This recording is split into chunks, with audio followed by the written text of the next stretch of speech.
Oi pessoal, saudações coloradas, sejam bem-vindos a mais um vídeo. Tá? Esse vídeo aqui é na verdade um ajuste, tá? Porque no jogo de futebol feminino profissional Internacional e Real Brasília, pela Supercopa Feminina, eu não consegui ver esse jogo na íntegra. Tá? Eu estava num compromisso, vendo documentação e depois tive que ir no banco. Ou seja, quando eu cheguei em casa, esse jogo já estava no segundo tempo. E aí o que eu fiz é analisar o segundo tempo, o que deu para ver. Depois pegar os melhores momentos dessa partida. Procurar fazer uma análise. Do jogo dá para fazer uma análise, mas é muito curta, né? Não dá para ver, não deu para ver muita coisa. Entretanto, eu acho que eu posso fazer uma análise aqui mais aprofundada sobre a arbitragem, porque de fato eu tenho vivência com isso. E são muitos jogos aí nos quais eu trabalhei, e é uma coisa que tem acontecido no futebol feminino, tá? São questionamentos aí constantes. E eu quero falar um pouco sobre essa questão e trazer dados para vocês, que eu acho que nesse sentido eu posso colaborar bastante. Então vamos lá. Sobre o jogo, tá? No que eu pude assistir. O Inter criou chances, o Inter deu 3 bolas na trave, o Inter teve posse de bola, o Inter chegou muito próximo do gol. Mas eu vi que no final do jogo, ali faltando os 10 para acabar, faltou perna, faltou fôlego. As jogadoras estavam lutando, tentando buscar o resultado, mas é aquela coisa, o corpo, a mente pensa em fazer uma coisa e o corpo já não acompanha mais porque a perna está pesada, está cansado, né, está faltando fôlego, e aí a jogada sai com uma precisão baixa. Né. Inclusive eu vi jogadora que normalmente acerta passes, cruzamentos, sabe bater escanteio, sabe bater na bola, uma jogadora de nível elevado. Bateu o escanteio por trás do gol, porque ela está cansada. Assim como as jogadoras ali do Inter, que estavam tentando atacar, dava para ver que tinha ali uma gravata vermelha bem evidente e que dificilmente elas iam conseguir algum resultado nessa tentativa aí de empatar. Era bem difícil. Quando eu vi aquele final ali, eu realmente não tive muita esperança, porque eu vi que ali faltou fôlego. Mas eu acho normal, acho que é dentro do contexto. O Inter está no início de temporada, futebol feminino. Acho que ainda vai ter trabalho, né, um bom trabalho, pelo menos a nível de intensidade, de condicionamento, para que as jogadoras tenham um condicionamento melhor, mas mais para frente. Tá? Realmente eu não sei se no futebol feminino tu precisa esperar um pouco mais, tu precisa de mais paciência para chegar no nível que tu quer.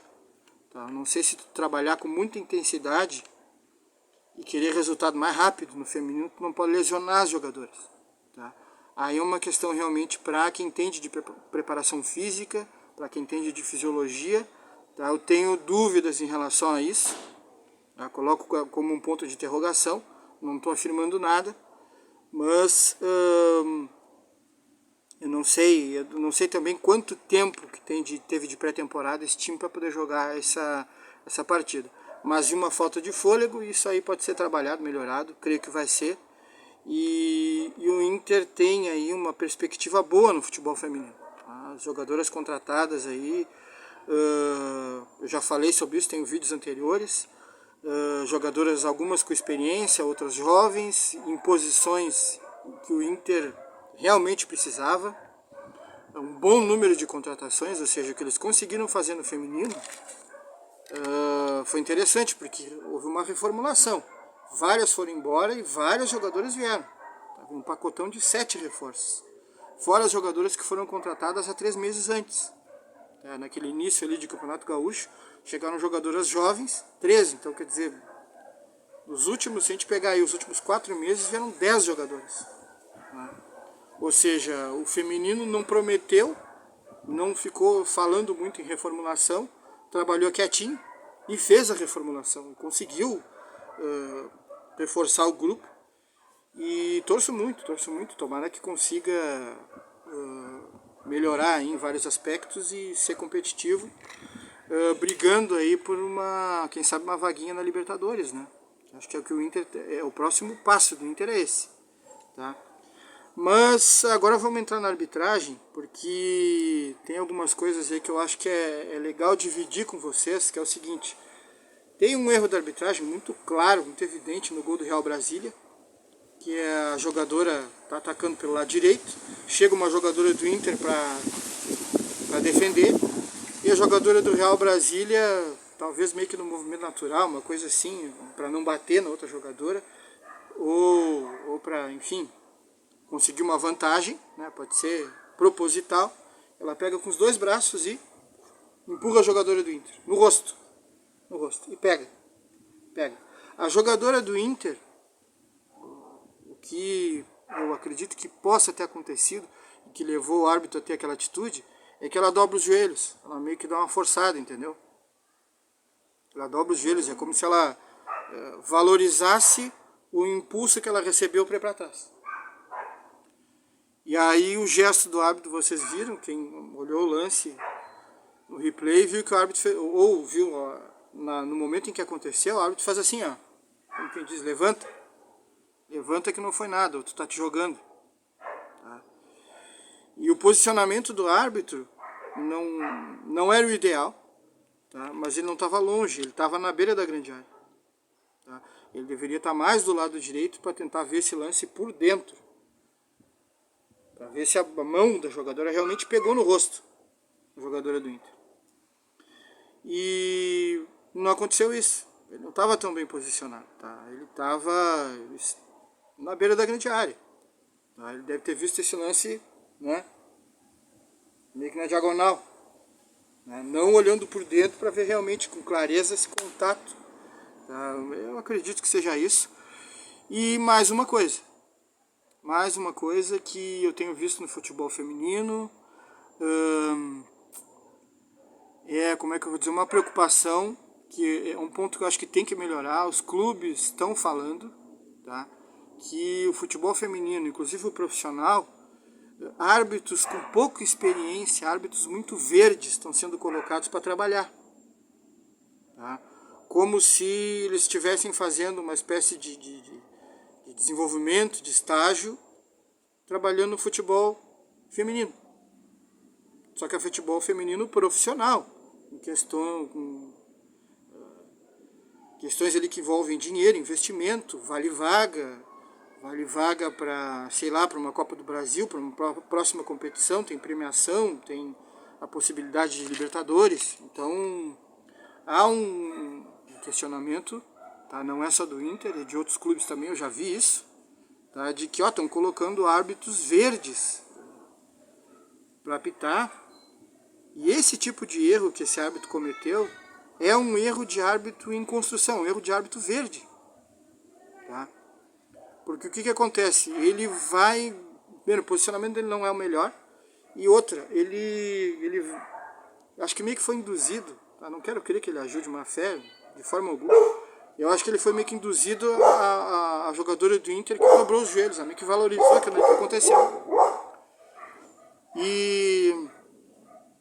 E ele não observou o que é esse tipo de lance de mão no rosto, com um braço, com dois braços, com mão, com essa parte aqui ou com outra parte, no rosto é falta.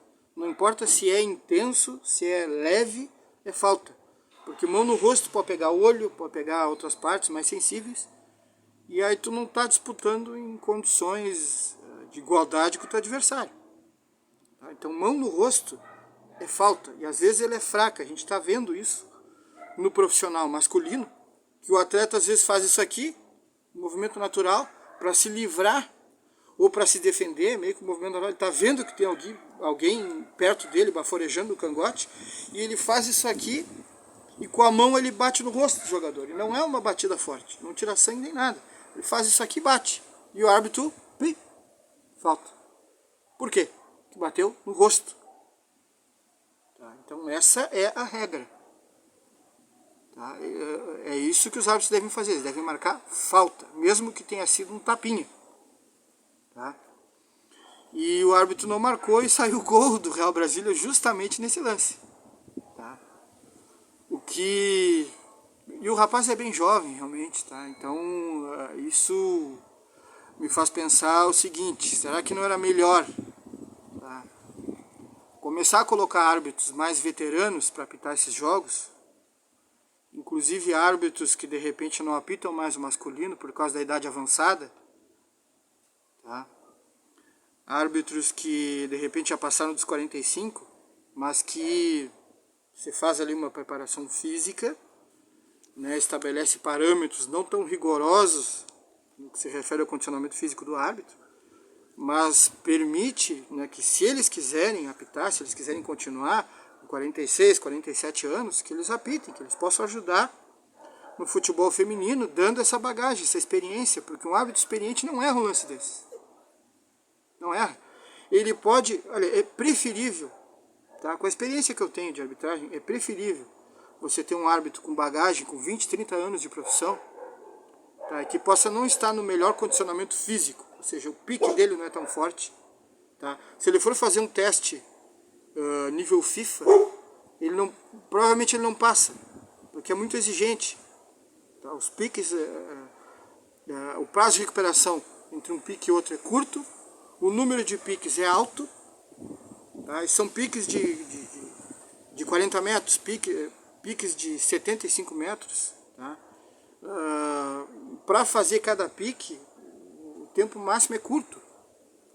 Então talvez esses árbitros não passem nesse teste mais rigoroso, nível FIFA, mas talvez tu possa estabelecer um teste um pouco mais, né, baixo. Eu prefiro um árbitro assim, né, com bagagem, com bastante experiência, e que conduza melhor a partida, do que um guri novo, com pouca experiência, verde ainda, e que pode até passar em todos esses testes físicos, inclusive teste da FIFA, tá? E a minha opinião, tá, e não é uma opinião de quem é tão alheio a isso, é uma opinião de quem já atuou com a arbitragem bastante, tá? Eu não fui para a Federação Gaúcha de Arbitragem, eu já estava com idade avançada para fazer isso, né? Me diziam que, ó, com 33 tu começando não dá, cara. Eles querem gente nova, eles querem gente que começa lá com 18, 19, 20, 21, 22 anos, né? Que aí eles formam, tem a etapa de experimentação, de experiência, de bastante jogos, e depois vem as competições principais, aí eles têm lá com, sei lá, 26, 27, 28 anos, eles têm um bom tempo aí de uso desse árbitro para trabalhar nas principais competições. Então tem uma visão, há uma visão de pegar árbitros jovens, né, de priorizar árbitros jovens. Então eu comecei tarde, e aí fiz os cursos, gostei, queria trabalhar com futebol, e aí entrei em contato com o sindicato também, e aí fui trabalhar em competições municipais, intermunicipais, fui trabalhar na várzea, mas é futebol, mesma regra, entendeu? Como bandeira, como árbitro principal, como quarto árbitro, já atuei, e muitos jogos, né? A várzea ela tem essa característica, né? As taxas são bem menores, mas tu faz muito jogo. Tu pode chegar no final de semana e fazer 4, 5 jogos. Isso no futebol profissional, aí nessas grandes competições, não ocorre, tá? Mas na várzea é possível. Então tu acaba, a taxa é pequena, mas pela quantidade acaba valendo a pena, né? E há lugares em que vale a pena trabalhar, lugares em que é tranquilo, o pessoal respeita as regras, o pessoal se conhece, o pessoal sabe a dificuldade que é o trabalho de arbitragem. Então, cara, sinceramente, trabalhei em alguns lugares em que recomendo, não aconteceu nada demais comigo, né? Então, e outros lugares eu já não recomendo. Realmente eu vi acontecer algumas coisas mais sérias que colocaram em risco, né, o árbitro. E aí não tinha viatura da polícia ali para ajudar, não tinha. O bicho pegou e não tinha viatura. Então, assim, depende do lugar. Depende do lugar. Tu estando nesse âmbito, conhecendo isso, tu acaba sabendo onde que dá para te meter e onde que não dá, tá? Mas sim, tenho uma experiência de campo e vejo o seguinte, cara, às vezes o árbitro ele não está na melhor forma física, né, tá grisalho lá, mas ele enxerga muito bem, a movimentação dele é correta e ele atalha. Ele atalha e consegue apitar bem, conduzir bem a partida e faz uma boa arbitragem e não comete erros bobos, como esse, que definiu o resultado do jogo. Então é uma coisa aí pra gente pensar, né? Uma coisa talvez até para os clubes, eu coloco assim que talvez isso aí já esteja sendo debatido, não sei ao certo, mas o fato é que eu acho que os clubes, se não fizeram essa proposta, deveriam. Olha, vamos colocar gente mais, né, com mais bagagem, com mais experiência. Não me importa de pegar, de repente, trazer um árbitro que parou, né, sei lá, o Márcio Chagas, Márcio Coruja, ou sei lá, pegar outro árbitro, o Marcelo de Lima Henrique, que já passou dos 45, eu não me importo de ter um árbitro mais veterano, né, que tem, assim, um cuidado com a parte física, mas que não precisa. Olha como é que é os testes da FIFA, vou dar um exemplo para vocês. Tá? 6 tiros seguidos de 40 metros em no máximo 6 segundos. Tá? 40 tiros de 75 metros e cada tiro em no máximo 15 segundos. Intervalo de recuperação, 18 segundos. Tá? E tu tem que caminhar, né, e andar 25 metros nessa caminhada mais lenta, que deve ser feita em no máximo 18 segundos, e deve andar aos 25 metros. Esse é o teu descanso, para já dar o outro pique. Tá? Seja o de 40, seja o de 75. Tá? Percorrendo ao todo 4 km. Tá? E simula um pouco o que se faz no jogo, sim. Tá? Mas o problema é que são muitos tiros. O árbitro tem que estar muito bem preparado para poder dar conta disso aqui. E ele tem que ter uma velocidade boa. Tá? Coisa que um cara que já com 47, 48 anos pode não conseguir, pode ter muita dificuldade de chegar nisso aqui. Porém, eu questiono, cara. Eu acho que tu pode trabalhar com números mais tranquilos e permitir que um árbitro com bagagem dessa idade possa apitar. Acho que vai ser melhor para o futebol feminino, vai ser melhor para o futebol. Tá? Você botar em partidas importantes árbitros com bagagem, que vão conduzir bem o jogo. O Marcelo de Lima Henrique fez uma final de Copa do Brasil, ele já tinha mais de 45 anos. Ele fez e foi bem no jogo, então questiono. Como já apitei muito, acho que a parte técnica do árbitro deve ser preponderante ao desempenho físico. Tá? O árbitro ele não precisa ser um super atleta, ele tem que ter a parte física bem, com certeza, porque o árbitro precisa da parte física, mas coloco na frente a parte técnica, principalmente a experiência, porque com experiência o árbitro erra, acerta, o árbitro vê o que ele pode melhorar, o árbitro vê que ele errou e não erra mais, ele tem toda essa informação na cabeça. E no campo de jogo ele não erra mais.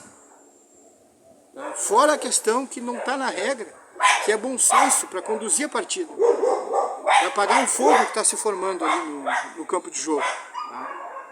Então essa é a minha opinião.